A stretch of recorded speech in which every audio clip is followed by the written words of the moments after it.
Depois de receber 8 flashes negros do Itadori, Sukuna volta a recuperar a sua expansão de domínio e, ao que parece, conseguindo fundir o Santuário Malevolente e o Jardim das Sombras Quimera. Sim, a expansão de domínio do Megumi, ou seja, uma fusão de duas expansões de domínio em uma só. E para completar, Sukuna finalmente libera sua técnica da flecha de fogo, a mais aguardada desde o começo dessa batalha. Chegou a hora do rei virar o jogo mais uma vez no capítulo 258 de Jujutsu Kaisen. Galera, o hype mais uma vez virou a favor do Sukuna e eu tenho visto muita gente ficar incomodada com isso, dizendo que o autor tá perdendo a linha e bufando demais o Sukuna, mas eu não vejo dessa forma. O Sukuna claramente vem sofrendo uma queda constante ao longo de toda a batalha, mas ao mesmo tempo ele também precisa se mostrar essa barreira quase que insuperável, então é normal que a gente veja esses picos onde o Sukuna ele ainda consiga brilhar, mesmo que se encaminhando para a sua derrota. Mas por outro lado, apesar do Sukuna precisar subir o nível para que ele pareça ser esse oponente quase insuperável, nesse capítulo em específico, o GG pareceu precisar usar mais uma vez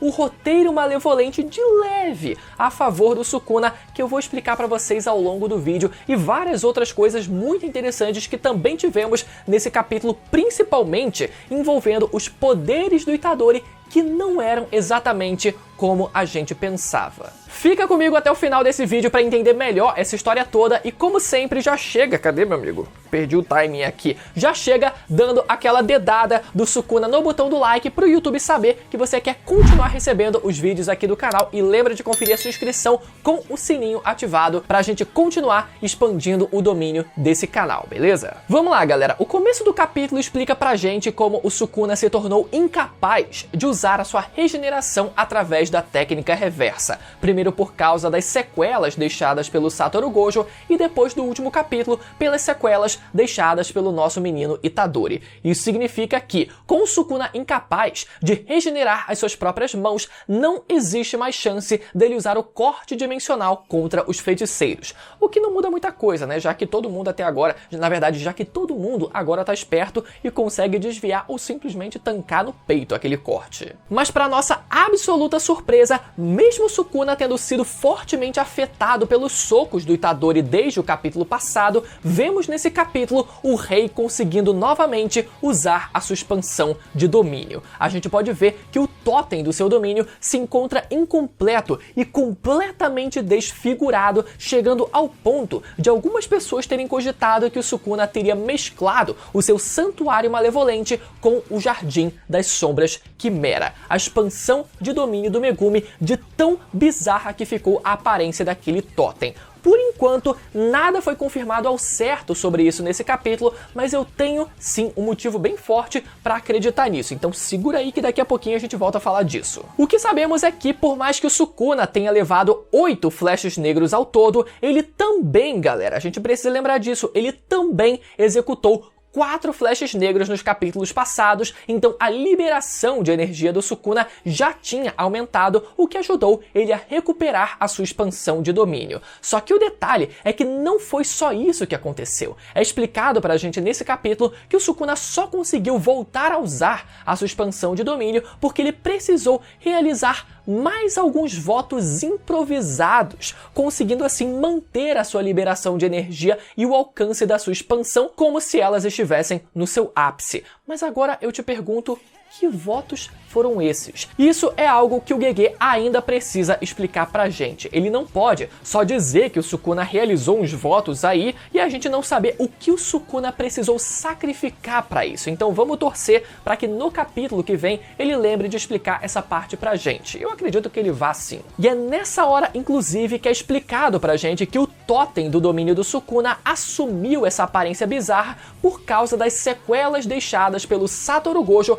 no cérebro do Sukuna, ou pelo menos é isso que parece ser o caso, já que o vazamento dessa semana veio com alguns balões de fala ausentes, então a informação nessa parte ficou meio bagunçada mesmo. Literalmente, os vazadores tiraram a foto faltando balões de fala, não conseguiram nem enquadrar os vazamentos. Pô, faz um trabalho direito, né, meu amigo? Mas como eu falei, galera, a princípio não tivemos nenhuma confirmação de que essa nova aparência do domínio do Sukuna tem a ver com o domínio do Megumi, mas agora prestem bem atenção aqui. Se vocês repararem bem nessa nova expansão do Sukuna, ela lembra, de certa forma, o totem da expansão de domínio do Megumi. Seja o formato um pouco mais ovalado e até as veias saindo pelas extremidades. Na verdade, a aparência do totem em si nem sequer parece mais aquele santuário que a gente está acostumado a ver do Sukuna. Então a causa disso poderia muito bem ser uma influência, de certa forma, dos Shikigamis da técnica do Megumi. Podem comparar as duas imagens aí na tela. Inclusive, uma outra coisa aqui,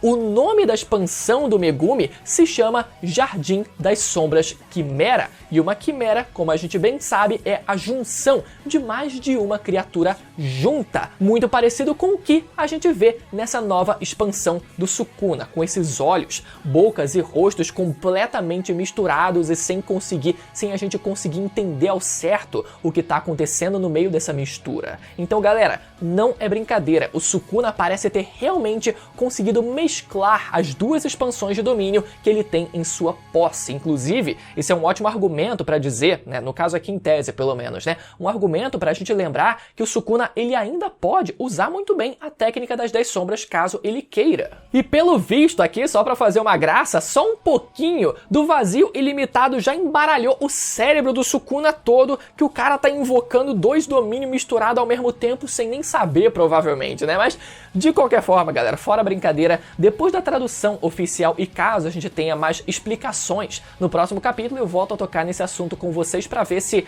essa tese ela tem algum fundamento de fato ou não, se ela vai ser confirmada ou não. Mas, por enquanto, o efeito da expansão de domínio do Sukuna nesse capítulo foi basicamente o mesmo de sempre. Então, por mais que exista essa possibilidade de mescla de expansões de domínio, o efeito continua o mesmo até então. Seguindo o capítulo, então, a segunda parte dele envolve mais um flashback, dessa vez contando um pouco do planejamento dos feiticeiros para a batalha contra o Sukuna, em especial planejando formas de lidar com essa expansão de domínio do Sukuna, né? Pelo menos a expansão de domínio normal do Sukuna. Vemos então os feiticeiros discutindo a importância deles serem capazes de usar a técnica reversa para eles poderem se curar dos cortes do santuário e também a importância deles serem capazes de usar técnicas anti-domínio como o domínio simples para se protegerem. Detalhe que nessa hora tem um diálogo muito engraçado que é o Hakari, que é quem justamente fala que eles precisam ter a técnica reversa e tal. Não, galera, vocês precisam ter a técnica reversa pra se curar e tal.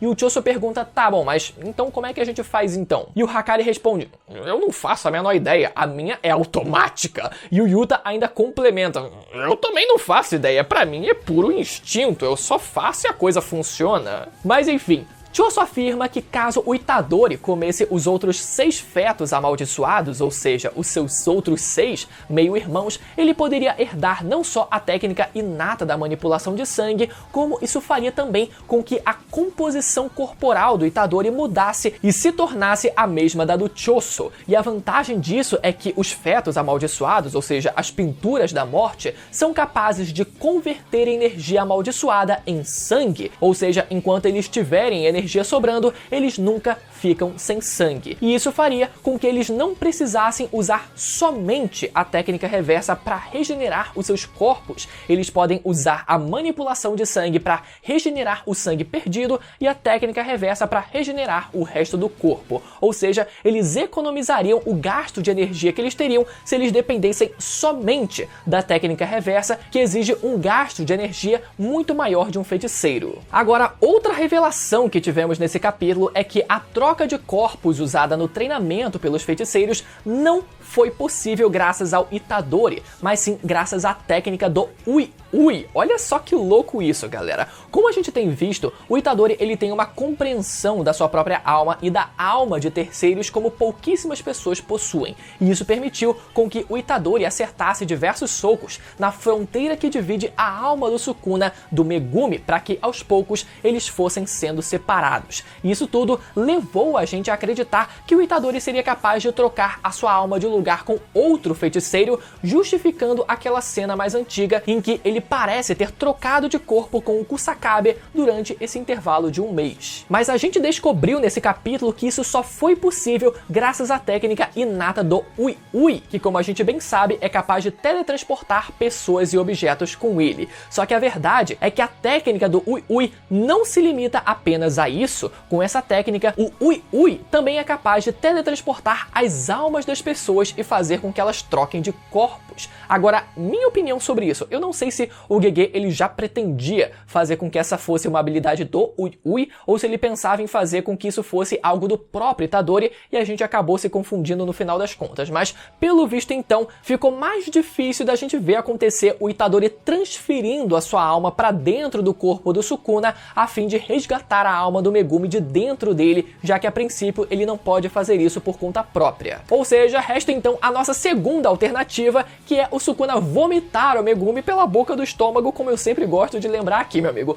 Eu tô insistindo nessa ideia porque eu tô bem confiante. De qualquer forma, como o Ui Ui só podia fazer com que os feiticeiros trocassem de corpos 2 vezes durante aquele período de um mês, ele alerta para os feiticeiros escolherem bem as suas duplas. E vemos que o Itadori escolheu trocar de corpo primeiro com o Kusakabe a fim de aprender a usar o domínio simples, que é a especialidade do homem. Isso explica aquela cena de vários capítulos atrás dos dois treinando com os corpos trocados que nunca tinha sido devidamente explicada. E a segunda dupla escolhida pelo Itadori parece ter sido o seu meio-irmão Choso, para que o Itadori pudesse aprender a usar melhor a técnica de manipulação de sangue. E qual o propósito nesse treinamento? Atingir o mesmo resultado de quando Sukuna esteve no corpo do Itadori, que fez com que o corpo do Itadori gravasse as técnicas de corte do Sukuna através de uma memória muscular e até energética. Então, com o Kusakabe usando seu domínio simples no corpo do Itadori, o Itadori teria uma maior facilidade em aprender a usar essa técnica por conta própria, e a mesma coisa com a manipulação de sangue do Choso.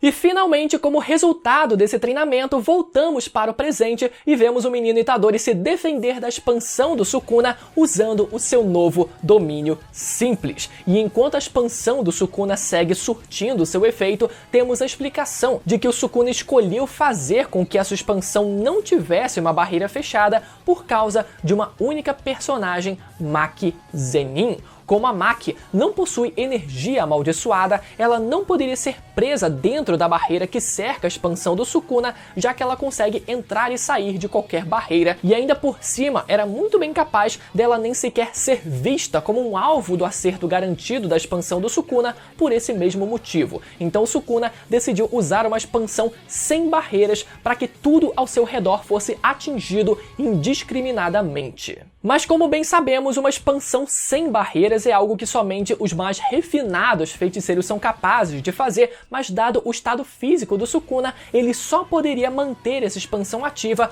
por 99 segundos. Vemos então Itadori, Choso, o assistente do Nanami e a Maki todos se protegendo com seus domínios simples da expansão do Sukuna. Ou não, na verdade, podemos ver que a Maki precisou da ajuda de outra feiticeira, já que ela própria não tem como executar qualquer técnica que envolva Jujutsu. E ao que parece, aquela que foi socorrer a Maki foi a feiticeira Miwa, aquela que fez um voto para nunca mais usar uma espada pelo resto da sua vida. Olha só, ela aí sendo útil mais uma vez, né? Muito bom ver pelo menos ela tendo uma mini participação nessa história. Mas mesmo sendo apenas 99 segundos, podemos ver o domínio simples do Itadori começando a ser afetado pelos cortes e começando a rachar, até que ele acaba sendo totalmente cortado e até perdendo uma de suas pernas. Mas assim como em jogos mortais, esse é um preço pequeno para se sair vivo de uma situação como essa, e Itadori demonstra felicidade por ter conseguido aguentar até o fim.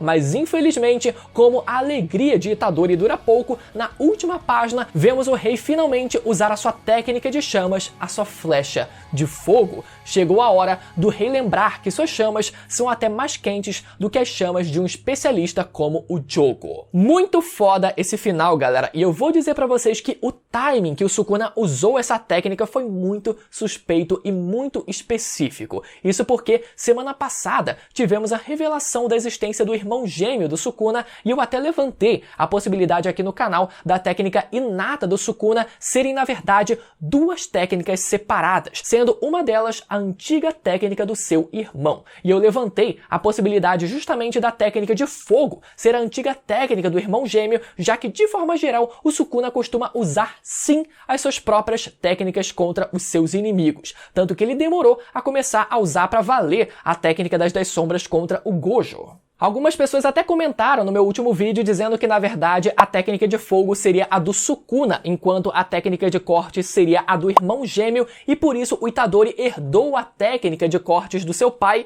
que era, como a gente bem sabe, a reencarnação desse irmão gêmeo. Até poderia ser esse o caso, só que, galera, a história ela já deixou claro que o Itadori ele foi capaz de usar as técnicas de corte por causa da possessão do Sukuna no seu corpo, e não por causa de herança genética. Por isso eu digo que faz muito sentido pensar que a técnica de fogo seja a técnica original do irmão do Sukuna e que o Sukuna só esteja usando agora essa técnica depois da gente ter tido a revelação da existência desse irmão gêmeo. Bom, semana que vem não teremos capítulo, mas vocês podem ficar atentos que teremos vídeo de Jujutsu aqui no canal. Como eu sempre, eu quero muito ler os comentários de vocês sobre esse capítulo aí embaixo. Eu tô sempre dando um coração nos que eu acho mais legais e caso você queira entender melhor mais esse papo, né, de irmão gêmeo do Sukuna, eu falo mais sobre isso nesse vídeo que vai aparecer na tela agora pra você ir lá assistir, beleza? Até a próxima, tchau!